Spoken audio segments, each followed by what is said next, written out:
Monday motivation post all about meditation.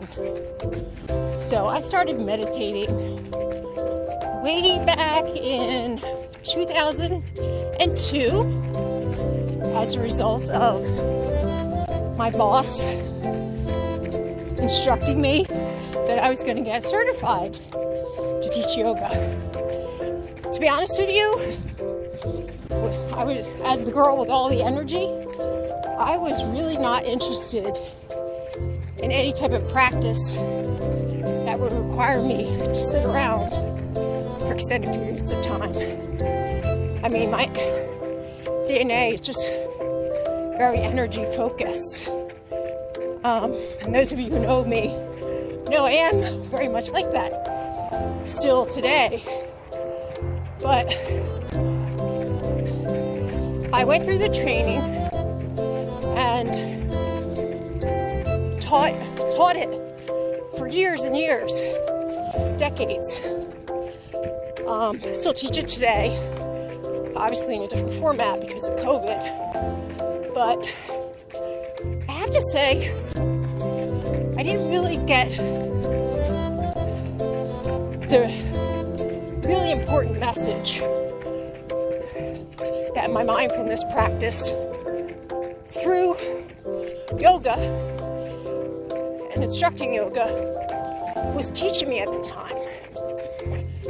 But towards the end, there's a pose that's called dead corpse pose, where I facilitate conversations around having the participants direct their attention inward. So it was very much of a meditative practice. And I have to say, you know, when you're a teacher, it's really hard to tap into your experience because you have to kind of be mindful of what's going on in the room. So when practicing meditation and yoga as a facilitator, I never had that aha experience that I hope the people taking my class were experiencing. However, I did experience that outer body experience. Crossing here, gotta pay attention. Thank you. Oh, wave to the car. Anyway, I will say that when I finally took someone else's class, I finally had that out-of-body experience where I literally left my body, had no awareness of me as a being, as a physical being, but rather as this energy. And I could almost see myself from kind of that third eye view. And I would say it almost felt like a hallucination. And trust me, I'm not one that takes anything to get to that space. Not that there's anything wrong with that, I'm just not interested at this point, maybe one day.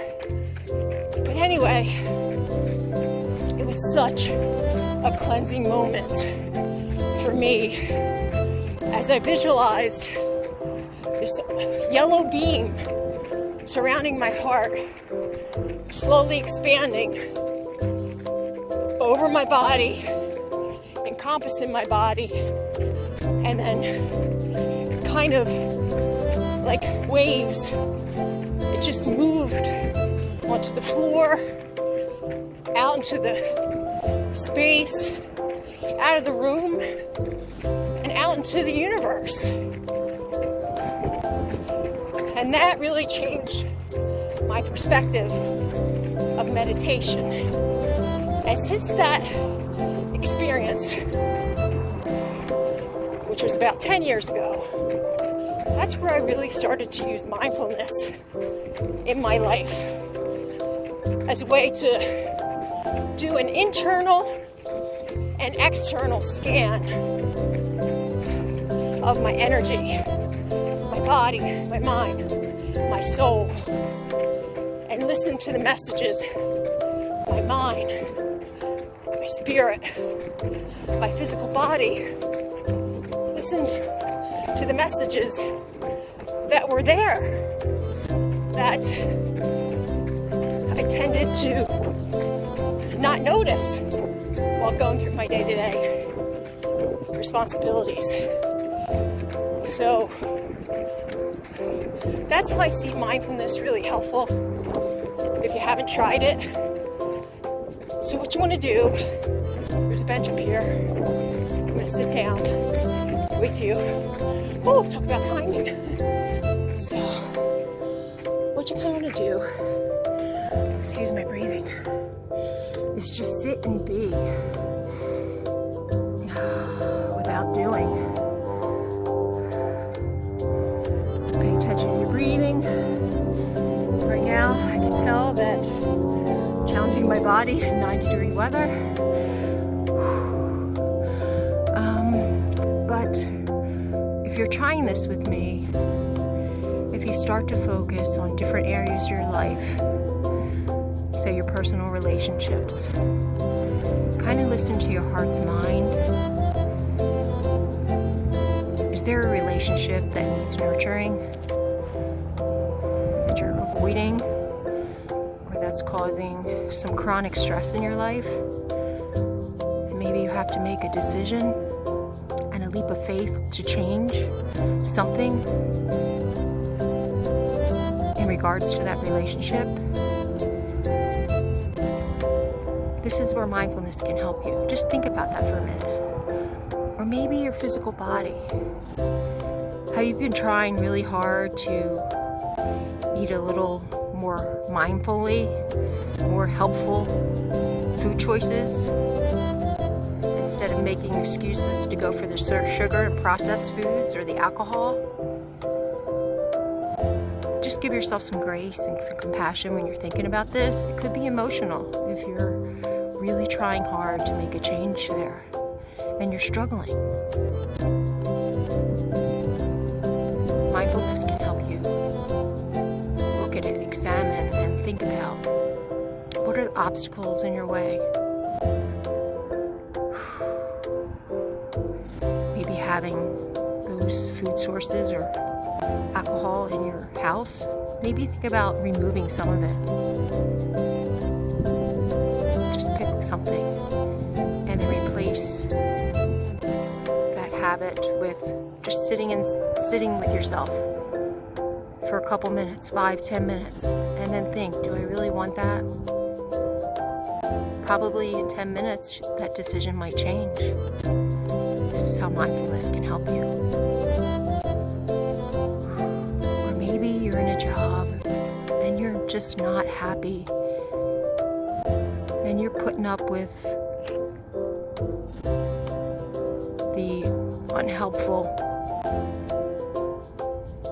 situations at work, the long hours that are just draining you physically, so when you go home your body just wants to collapse, or mentally when you get home you just don't have any energy or any capacity to have a helpful conversation with your loved ones, and you really love them, but you just don't have the energy.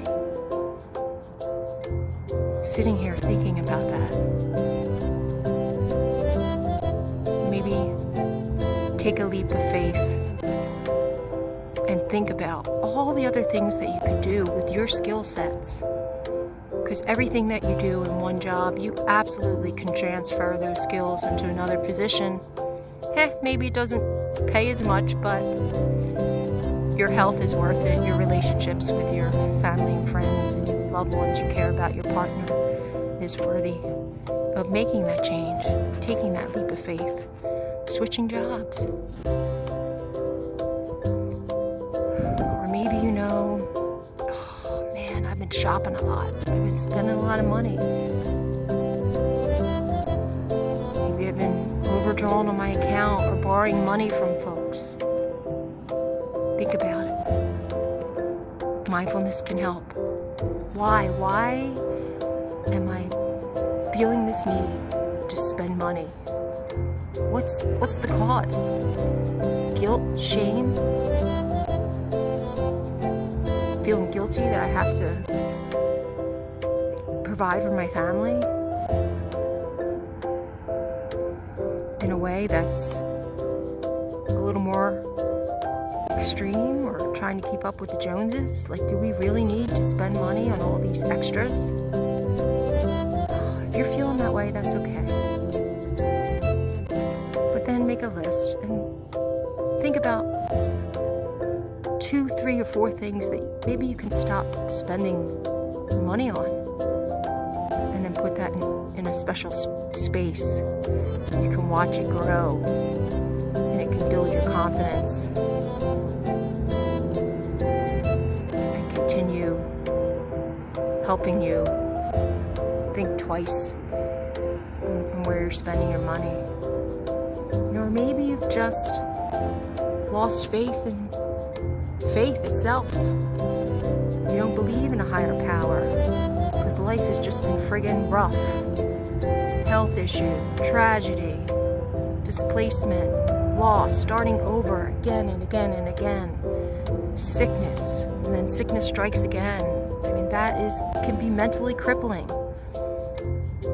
Are you in that space right now? Well, if you are, here's the thing. You don't know what's going to happen 5, 10, 15 years from now, 20 years from now. Maybe there's a lesson right now. So write down all the things that are frustrating in your life. Write them all down. Put them all down on paper. Acknowledge them. And be pissed or upset or whatever. That's okay. But keep that paper. Because I have faith. 6 months, 1 year, 5 years, 10 years, 15 years, 20 years down the road, when you pull that paper out, you're going to be thankful for the lessons you're learning right now in life. They're going to help you succeed in whatever your mind, your heart, your soul desires. Mindfulness Monday. Try to be present with yourself for 5-10 minutes and just notice what shows up. Where do you need to practice a little more care and nurturing to help you succeed with whatever is next as you go about your journey? Try to enjoy the process.